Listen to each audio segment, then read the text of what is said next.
البدع والأهواء، أهل البدع العقائدية وأهل البدع السياسية. نقول بيننا وبينكم السلف، بيننا وبينكم الكتب، كان فيقول البدع بيننا وبينكم. Bismillahirrahmanirrahim. Qala al-Imam An-Nawawi rahimahullahu taala. Kita belum selesai tentang apa? Hadis Hudzaifah ibnul Yaman pembahasannya itu. Kemudian Hudzaifah mengatakan wala qad ata alayya zaman wa ma ubali ayyukum bayatu. Dan telah datang kepada saya suatu masa yang di situ saya tidak ambil kisah dengan siapa saya itu berjual beli. Dohirnya adalah jual beli. Karena nanti apa? Beliau bicara masalah Muslim, juga bicara masalah Yahudi dan Nasrani. Tidak mungkin baiat kekuasaan yang diinginkan di sini, tapi jual beli.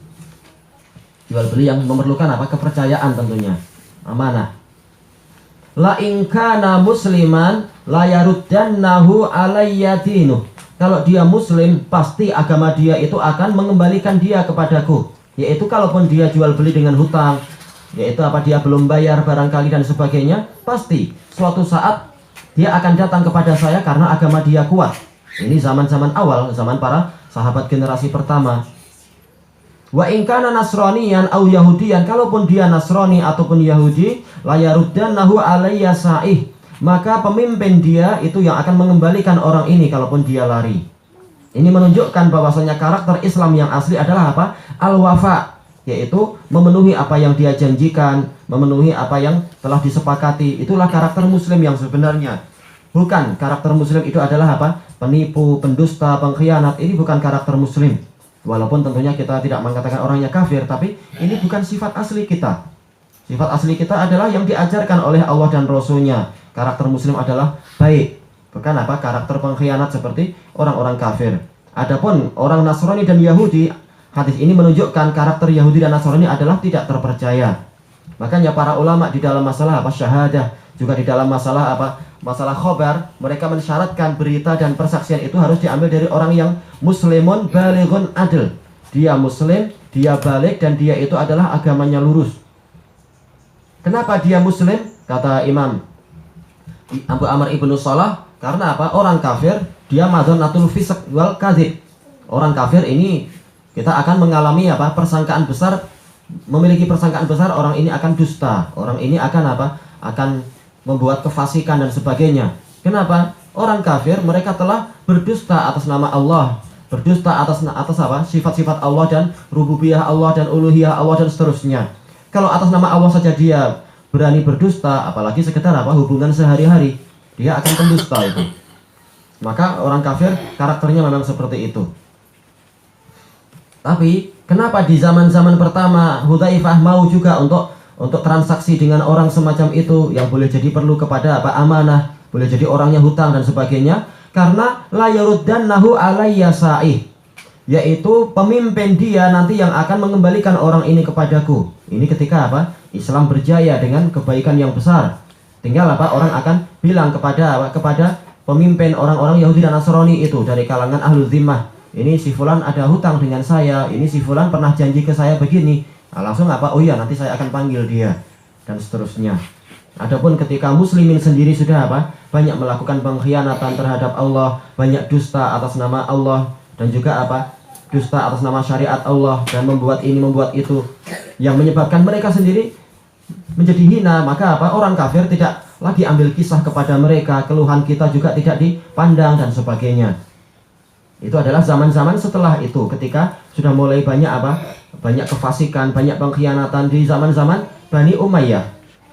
Adapun di zaman Khulafaur Rasyidin, maka ini adalah zaman keemasan, yang betul-betul orang itu terpercaya, yang syariat Islam betul-betul dijunjung tinggi.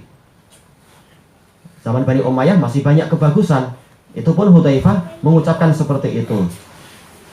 Adapun kalau di zaman kita, kalau ditegakkan syariat Islam, siapa yang menentang? Muslimin sendiri yang akan menentang. Karena apa? Karena mereka tidak ada, banyak dari mereka tidak ada kebanggaan dan kepercayaan kepada bagusnya syariat Allah. Mereka lebih percaya kepada apa? Bagusnya ajaran atau undang-undang dari orang-orang kafir.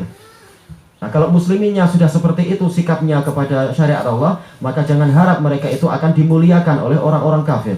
Semakin menjauh dari syariat Allah, semakin hina mereka.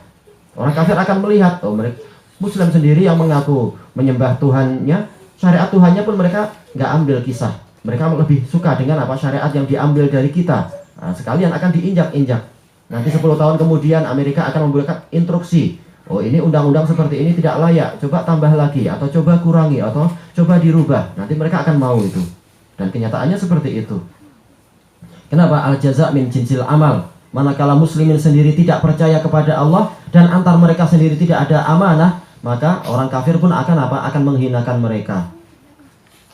Dan ini terjadi seperti yang diceritakan oleh Syekh Muqbil rahimahullahu ta'ala ketika mengkritik para Harokiyun yang mereka dengan ra'yu mereka mengatakan kita masuk ke parlemen, kita masuk ke perwakilan rakyat untuk apa? Dari dalam kita akan merubah. Kalau kita memperbanyak jumlah pasukan kita, yaitu pasukan Harokiyun, menjadi apa? Anggota Dewan Perwakilan Rakyat dan sebagainya, nanti kita yang akan mampu untuk membuat undang-undang ini, menegakkan syariat Islam itu dan sebagainya. Ini ra'yu yang sepertinya bagus, tetapi apa? Nasihat ulama yang pandangannya jauh ke depan tidak mereka terima, dan ternyata yang berlaku adalah nasihat para ulama, bukan rasio para Harokiyun, yaitu apa? Di wilayah Uni Emirat Arab, setelah betul mereka apa itu? Mereka dengan dakwah yang gencar, dengan apa? Yaitu acara kampanye dan pemilihan raya, mereka sukses, mereka berjaya. 50%, lebih dari 50% anggota parlemen adalah apa? Orang-orang Ikhwanul Muslimin yang dikatakan sebagai apa? Pembela Islam. Ketika keadaan di Uni Emirat Arab, mayoritas dari anggota parlemen yang membuat undang-undang adalah orang-orang yang dohirnya pakai jenggot dan pakai jubah. Amerika yang di sana, yaitu Gedung Putih yang di sana itu, mereka langsung nelpon kepada penguasa tertinggi dari Uni Emirat Arab. Kami tidak rela anggota parlemen adalah orang-orang ahli agama seperti itu. Batalkan, langsung dapat instruksi seperti itu, maka pemimpin tertinggi di Uni Emirat Arab membatalkan. Ini menunjukkan apa? Bahwasanya dakwah dengan cara masuk ke parlemen, dengan cara ikut demokrasi, ini hanyalah khayalan. Kalau ingin sukses, itu adalah cara khayalan. Kenapa? Dakwah ini, metode tadi, yaitu pemerintahan tadi diambil dari orang kafir, maka jangan harap orang muslimin akan apa? Akan taat kepada Allah. Taatnya akan kepada tuannya yang sebenarnya di sana. Masalah apa? Pemimpin demokrasi adalah Amerika. Amerika nyuruh merubah, akan dirubah itu. Maka hayal kalau kita mengatakan akan merubah itu dari dalam, sebagaimana yang terjadi di Indonesia. Orang-orang PKS itu dengan dakwah sekian tahun mereka mengatakan cara perubahannya adalah dengan kita masuk parlemen, pilih kami. Betul, akhirnya mereka jadi betul-betul apa? Berkuasa di parlemen. Bahkan pemimpin tertingginya adalah apa? Orang PKS. Tapi apa yang terjadi ketika Ikhwanul Muslimin mulai merancang apa? Undang-undang anti ini, anti itu, ternyata apa? Didemo oleh kebanyakan muslimin sendiri. Akhirnya nggak jadi. Jadi jangan harap berdakwah dan membuat perubahan dengan cara demokrasi itu kalau kita akan sukses. Itu hanyalah khayalan saja.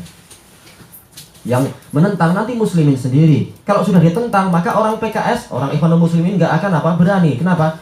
Oh, 5 tahun lagi kita perlu suara dari rakyat. Untuk apa? Bukan untuk memenangkan Islam, tapi agar kita tetap lestari kursi kita ini. Ujung-ujungnya apa? Ketika rakyat menentang undang-undang Islami tadi, PKS ikut saja. Karena apa? Mereka perlu suara dari rakyat. Jadi cara yang benar adalah apa? Perbaiki rakyatnya, bukan dengan cara apa? Kita masuk kepada liang kemaksiatan tadi. Perbaiki rakyat dengan apa? Dakwah yang benar. Dakwah di masjid-masjid, dakwah di pasar, dakwah di jalan-jalan. Bukan masuk ke apa? Ke parlemen. Itu adalah cara yang batil dan salah. Dengan pembahasan yang panjang. Baik. Syahidnya di sini apa? Ketika zaman itu telah berubah, bahwasanya kaum muslimin sendiri mereka tidak merasa percaya dengan syariat Allah, dan satu sama lain di antara mereka juga telah dicabut amanah, maka Hudzaifah pun tidak rela untuk apa? Untuk jual beli yang di situ memerlukan amanah, kecuali dengan orang-orang tertentu saja. Beliau mengatakan wa ammal yaum fama kuntu ubayyi'u minkum illa fulanan wa fulana. Adapun hari ini saya tidak akan mau jual beli dengan kalian, jual beli yang transaksi yang perlu amanah, kecuali si fulan dan si fulan saja. Kenapa? Orang kafir dia sudah tidak lagi takut untuk mengkhianati muslimin. Muslimin sendiri satu sama lain di pekan sudah apa? Sudah saling berkhianat dan seterusnya dan seterusnya. Baik, inilah yang dimaksudkan, yaitu pembahasan masalah amanah. Baik, ilahuna wallahu ta'ala a'lam.